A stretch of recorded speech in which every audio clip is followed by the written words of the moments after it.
ನನ್ನ ಹೆಸರು ಗುರುಪಾದಪ್ಪ ಮಿರ್ಜಿ ಅಂತ. ನಾನು ಕೆಲಸ ಮಾಡೋದು ಬಂದ್ಬಿಟ್ಟು ಗಾರ್ಮೆಂಟ್ಸ್ ಅಲ್ಲಿ ನಂದು ಸ್ಟ್ಯಾಂಡಿಂಗ್ ವರ್ಕ್. ನನಗೆ ಸುಮಾರು ಒಂದು 5 ರಿಂದ 6 ತಿಂಗಳು ಬೆನ್ನು ಬಿಡದೆ ಕಾಡ್ತಾ ಇತ್ತು. ಒಂದು 3-4 ಆಸ್ಪತ್ರೆ ತೋರಿಸಿದ್ದೆ, ಬೆನ್ನು ಕಡಿಮೆ ಆಗದೆ ಇರೋ ಕಾರಣ. ಅವ್ರು ಫಸ್ಟ್ ಇಂಜೆಕ್ಷನ್ ಆಮೇಲೆ ಮಾತ್ರೆ ಎಲ್ಲ ಕೊಟ್ಟಿದ್ದು ಮಾಡಿದ್ರು. ಆ ಮಾತ್ರೆ ಪವರ್, ಇಂಜೆಕ್ಷನ್ ಪವರ್ ಇರುವಾಗ 1 ದಿವಸ 2 ದಿವಸ ಮತ್ತೆ ನೋವು ಕಡಿಮೆ ಆಗಿತ್ತು. ತಿರ್ಗಾ ಮತ್ತೆ ಪದೇ ಬೆನ್ನು ಬರ್ತಾನೆ ಇತ್ತು. ಎಷ್ಟೇ ಮಾಡಿದ್ರು ನನಗೆ ವಾಸಿ ಆಗಲಿಲ್ಲ. ಇದರಿಂದ ನನಗೆ ಟ್ರಾವೆಲ್ ಮಾಡುವಾಗ ಬಸ್ಸಲ್ಲಿ ಕುತ್ಕೊಳಕ್ಕೆ ತೊಂದರೆ ಆಗ್ತಿತ್ತು, ಮನೆಯಲ್ಲಿ ಕುತ್ಕೊಳಕ್ಕೆ ಆಗ್ತಿದ್ದಿಲ್ಲ, ಮತ್ತು ಮಲಗುವಾಗ ನೋವಾಗ್ತಿತ್ತು, ಬೆಳಗ್ಗೆ ಹಾಸಿಗೆಯಿಂದ ಏಳುವಾಗ ನೋವಾಗ್ತಿತ್ತು. MRI ಸ್ಕ್ಯಾನ್ ಮಾಡ್ಸ್ಕೊಂಡ್ ಬರೋಕ್ಕಿದೆ. MRI ಸ್ಕ್ಯಾನ್ ಮಾಡ್ಸ್ಕೊಂಡ್ ರಿಪೋರ್ಟ್ ಕೊಟ್ವಿ. ಆ ರಿಪೋರ್ಟ್ ನೋಡ್ಬಿಟ್ಟು ಇಲ್ಲ ನಿಮಗೆ ಆಪರೇಷನ್ ಮಾಡಬೇಕು ಅಂತ ಹೇಳಿದ್ರು.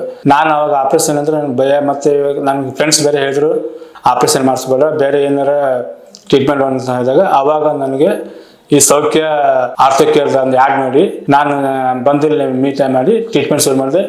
ಇವಾಗ ಟ್ರೀಟ್ಮೆಂಟ್ ಶುರುವಾಗಿಂದ ನನಗೆ ಆಲ್ಮೋಸ್ಟ್ ಆಲ್ ಈಗ ಎಲ್ಲ ಕ್ಯೂರ್ ಆಗಿದೆ. ನಾನು ಆರಾಮಾಗಿ ಕುತ್ಕೊಂತೀನಿ, ಆರಾಮಾಗಿ ಟ್ರಾವೆಲ್ ಮಾಡ್ತೀನಿ, ಆರಾಮಾಗಿ ಬೈಕ್ ಓಡಿಸ್ತೀನಿ, ನಾನು ಆರಾಮಾಗಿ ಮಲಗ್ತೀನಿ, ಇವಾಗ ಆರಾಮಾಗಿ ಹೇಳ್ತಿದ್ದೀನಿ.